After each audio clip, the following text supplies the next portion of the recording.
පියාණන් වහන්සේගේද පුත්‍රයන් වහන්සේගේද ශුද්ධාත්මයන් වහන්සේගේද නාමයෙන් ඔබට ආශිර්වාදමේ සීරීස් එකක් වගේ අපි යනවා මේ දවස්වල ද්විතීය කතාවේ 28 වෙනි පරිච්ඡේදය. 28 වෙනි පරිච්ඡේදය කියන්නේ ආශිර්වාදය ප්‍රකාශ කරන පරිච්ඡේදය. නමුත් ඒකේ කොන්දේසියකින් පටන් ගන්නවා. දෙවියන් වහන්සේගේ හඬට කීකරු වෙන අයට දෙවියන් වහන්සේ 28 පළවෙනි වගන්ති කියන උන්වහන්සේ මේ ආකාරයේ ආශිර්වාද ලබායි.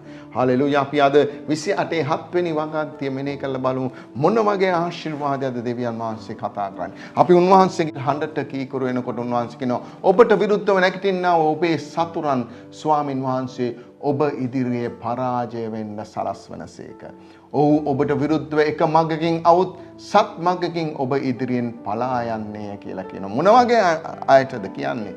දෙවියන් වහන්සේගේ හඬට කීකරු වෙන්න. හාලෙලූයා. මේ සතුරා කියන්නේ ඔබගේ අල්ලපු ගෙදර ඉන්න එක්කෙනාවත් ඔබගේ අනික් සභාවේ ඉන්න එක්කෙනාවත් නෙමෙයි. සතුරා කියන්නේ අපගේ සතුරා සාතන්. ඒ සාතන් ඔබට විරුද්ධව කුමන කෙනෙක්ව පාවිච්චි කරත් කාව පාවිච්චි කරත් මොන දෙයක් පාවිච්චි කරත් අපි උන්වහන්සේගේ වචනය හඬට කීකරු වෙනවා නම් ද්විතීය කතාවේ කියනවා උන්වහන්සේ ඔබේ සතුරන් ඔබ ඉදිරියේ පරාජය වෙන්න. ඒ කියන්නේ යක්ෂයා ඔබ ඉදිරියේ පරාජය වෙනවා. ඒ කියන්නේ යක්ෂයාගේ කිසිම ක්‍රියාවක් ඔබගේ මගේ ජීවිතේ සඵල වෙන්නේ අපි උන්වහන්සේගේ හඬට කීකරු වෙලා අපි ජීවත් වෙමු.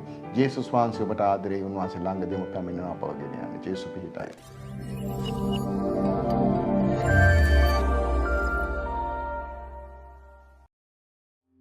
ඔබත් එක්සත් එමීර් රාජ්‍ය තුල වෙසෙන ශ්‍රී ලාංකිකයෙක් නම් පහත දැක්වෙන අංකයට ඇමතීමෙන් ඔබට අප හා සම්බන්ධ විය හැකියි.